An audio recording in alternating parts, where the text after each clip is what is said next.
Tamang araw ay dadaluhan din ni Secretary Laila De Lima at dito nga ay marami ka na rin makikita mga ibinebentang mga Philippine flag na iba't ibang sizes. At yan na muna ang latest update mula dito sa monumento. Igan? Maraming salamat, Katrina Son.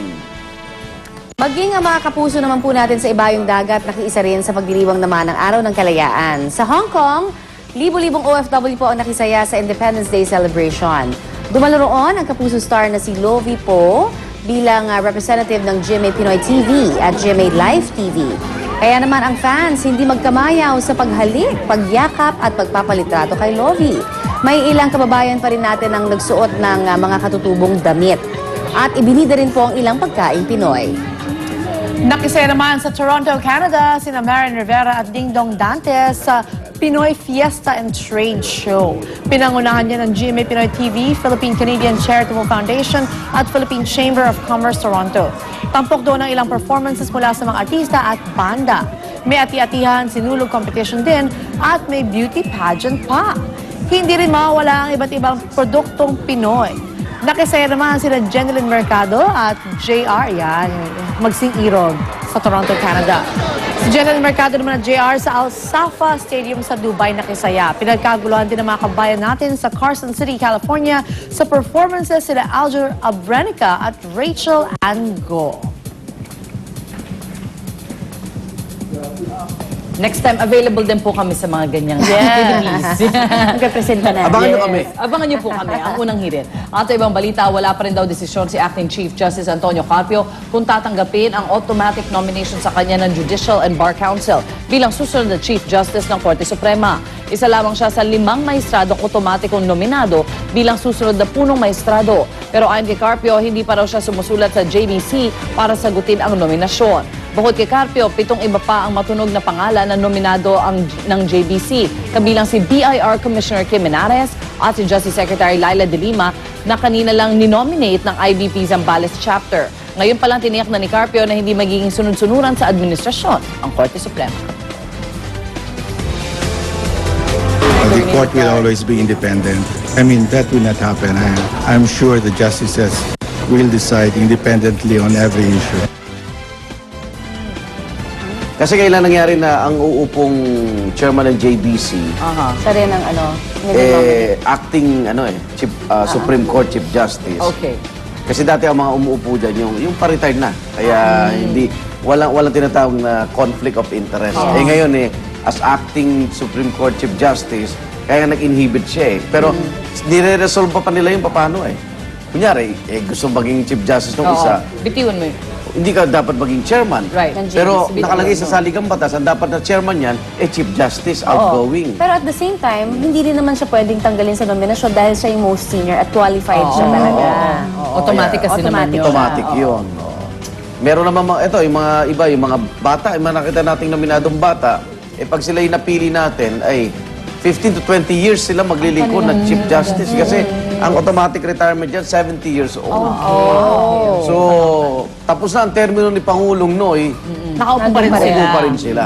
Oo. Pero marami nga nagsasabi na parang sana doon na lang sa tradisyon na, di ba, kumukuha mismo doon sa... Matagal din. Bata rin itong si... Matata pa rin ba? Bata rin si Antonio Carpio. Okay, good luck na lang. Bakibalita tayo sa Pag-asa. Kaunay sa naranasan natin pagbuhos ng ulan sa mga oras na ito.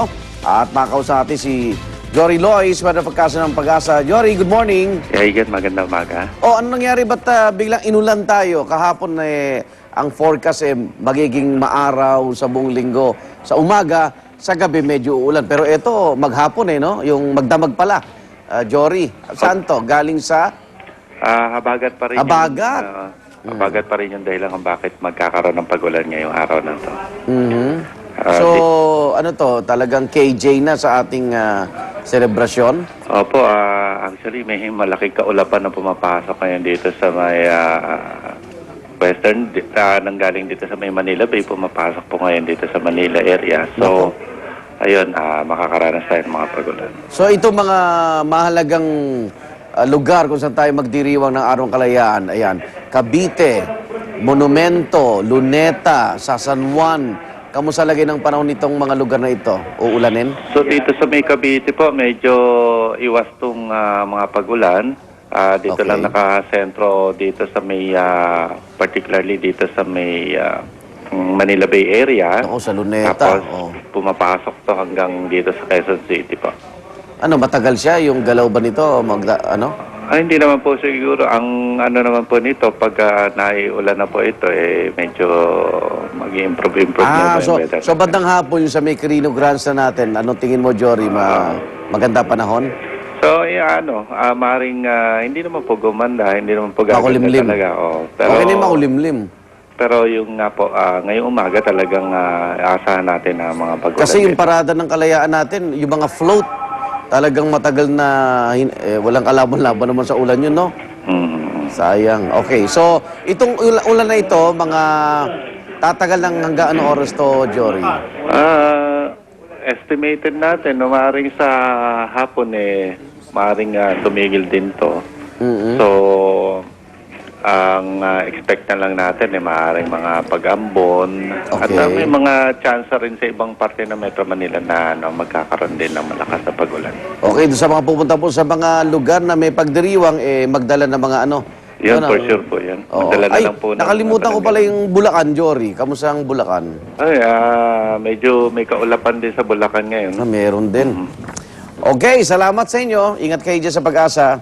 Mabuhay din po kayo. Salamat. Jory Lois po, weather forecaster ng Pag-asa. Ingat po sa ating hindi magandang panahon ngayong araw na ito. At balita naman po mula sa ibang bansa. Lynching, isa na namang bata sa China, ang nalagay sa kapahamakan. Ayan po, matapos siyang lumambitin mula sa ika-4 na palapag ng gusaling kanilang tinitiran. Buti sumabit po yung kanyang ulo dyan. Mabuti lang at may isang lalaking, ito, naghanap kasi siya ng trabaho. So nagbagandang loob nung makita at tinulungan siya inakyat. Mabilis pa inakyat ng lalaki yung bata at kanyang inalalayan. Tanging ulo lang po kasi ng bata ay nakaangkla sa railings ng balkonahe. Ang iba naman po mga residente, nag-aabang sa baba para husaluhin yung bata sakaling mahulog siya.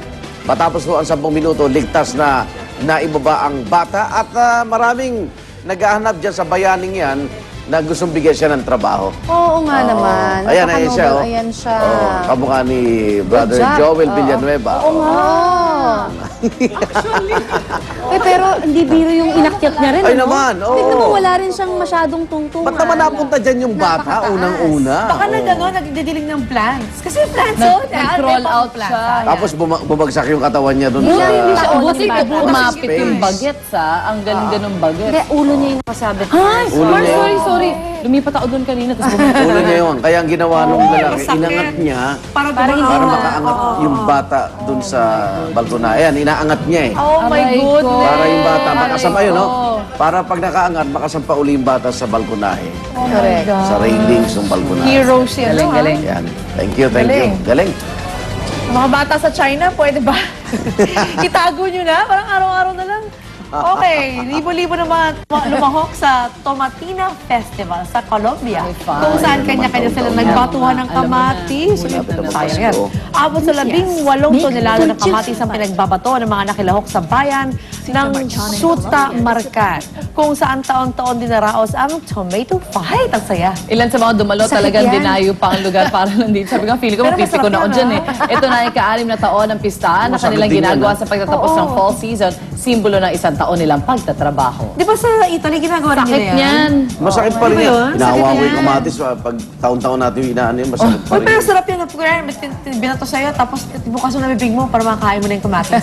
Di ba? Ang laki ng kamatis. Ang laki, ang sarap nun na. Fresh and juicy. Tsaka hindi, Like palagay ko hiwa-hiwa. ito yung malalaki talaga na malambot. Yeah. Oo, Na malambot. yung medyo pabulok na. Ang so, juice. Ma-juicy. Itikom nyo na rin ang inyong mga bibig. Mga pabulok na pala yan. Tomato juice na yun, Mara Tomato Diretso. Pwede na, oh.